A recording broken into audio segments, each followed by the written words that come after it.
So we're talking about drug cartels today, and why the usual approach to dismantling them just doesn't work. Yeah, the Kingpin strategy, it sounds good on paper, but the reality's way more complicated, you know? It's like cut off the head of the snake, right? But what happens when that doesn't actually kill the snake? Exactly. It often makes things worse, honestly. So we're diving into why this strategy backfires and what might actually work better. So the basic idea is take out the leader and the whole organization crumbles. That's the theory. Target the big boss, disrupt the operations, and bring down the whole network.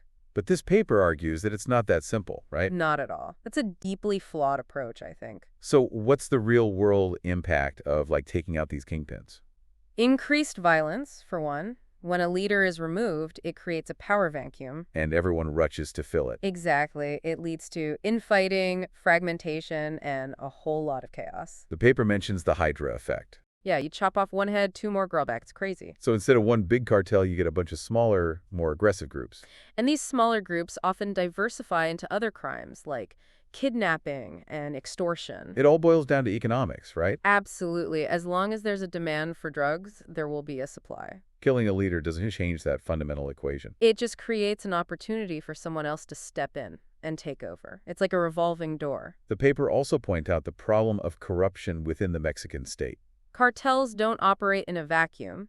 They rely on the complicity of officials at all levels. So taking out a leader doesn't address the underlying corruption that allows the cartels to thrive. It's like reshuffling the deck without changing the game, yeah.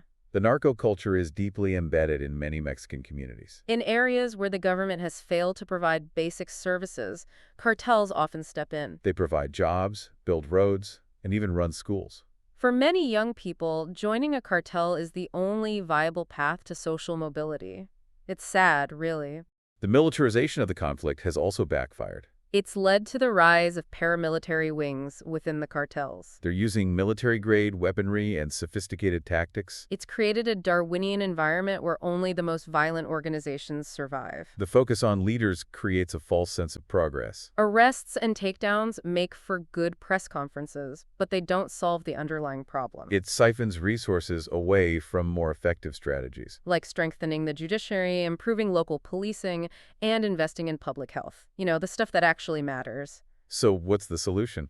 A holistic approach that addresses the economic and social factors that fuel the drug trade. Systemic reform, economic development, and a fundamental shift in how the world approaches the problem. It's a long-term process, but it's the only way to break the cycle of violence. It's not going to be easy, though. The article mentions that murder rates are down, but the number of missing people keeps going up. That's a key indicator. It suggests that the violence is still happening, but it's being hidden.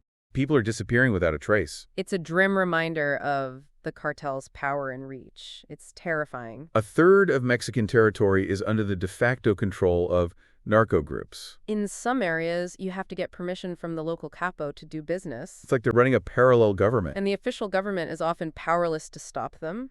It's a mess. So the kingpin strategy is a failure. It's a band-aid on a gaping wound.